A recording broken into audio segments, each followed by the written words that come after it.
let's keep going because this does lead into the topic again. As I said, this is school lunches, but I just wanted to show you the burn. And it's, if you're a parent, you've seen worse. It's pretty icky though, but it's also seeing how flippant Seymour appears, in my opinion, about it. And then we do go into the conversation about Luxon supporting fucking Winston's war on woke. Here we go. LaBelle Group is a member of the School Lunch Collective alongside Compass Group NZ and Gilmore's. School Lunch Collective does sound like a podcast though, just between me and you. This is what we were sold. And the process that helped deliver nutritious and delicious lunches to our students Monday to Friday. And this is what was delivered. There you go. So that is what one of the children suffered at the hands of Seymour's plan. Apparently, it's a pretty nasty steam burn. It's a pretty nasty steam burn. Apparently, I'll just go back a little bit. Apparently, the meal exploded. It was volcanically hot. So we'll keep going. And this is what was delivered. A second-degree burn to a student after his lunch exploded, and melted plastic for lunch at Murchison Area School after someone turned the ovens up too high. Mr. Seymour had said there would be no more of those containers used, and that came through. And then the very next day, we still got some. It's understood the meals served in plastic were sent out after LaBelle failed to deliver on the meals it said it would. It's fair to say that throughout the term, we've been keeping our options open, and we've got to a stage now where we're able to be a bit more positive about the future. Backup plan with them because you could see it was going wrong. We always keep our options open. Seymour striking a much different tone today than his dismissive defence mode yesterday. There's been one child that was briefly admitted to A&E, and that's why I say, you can... Just look at the smile as he says that. I mean, one would think What a goal. Anyone with an ounce of intelligence, empathy, political smarts would understand that what they're talking about is a child being at A&E. What he's messaging to the public is this could be your child. And he's just got that goofy rimmer smirk on his face the whole time. Seymour striking a much different tone today than his dismissive defence mode yesterday. There's been one child that was briefly admitted to A&E, and that's why I say, you can... Are you brushing that off as not a problem? No, I'm not doing that at all. You can catastrophise as much as you like. Hang on.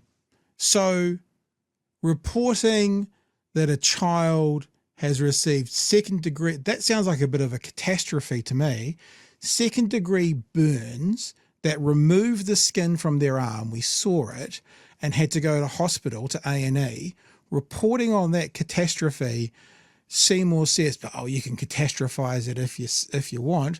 I mean, that feels like maybe that would be the appropriate time to catastrophize something. Like it's not like someone had a butterfly land on their hand and they're talking about that kid might have to go into hospital. That would be catastrophizing. If they had to go to hospital and went to hospital, that's just reporting, Mr. Seymour. It's something very wrong and very broken with David Seymour. Like it's a lack of empathy. Like whenever he's talking to the press, and look, I get it. You're a politician. You there's a battle going on there. But when you can't even muster up a convincing amount of human empathy towards a child that got burned, like it's the whole thing of like, we sent him a card. Really? Have you spoken to? Like, I've spoken. Like, it would be more genuine to go. Look, I've spoken to him. I checked with his school, his parents, that sort of thing. Just making sure that he's all right. I don't want to talk about this anymore because of the privacy of the child. That would have more integrity than what we saw in that clip just then, where it's clearly not about the child.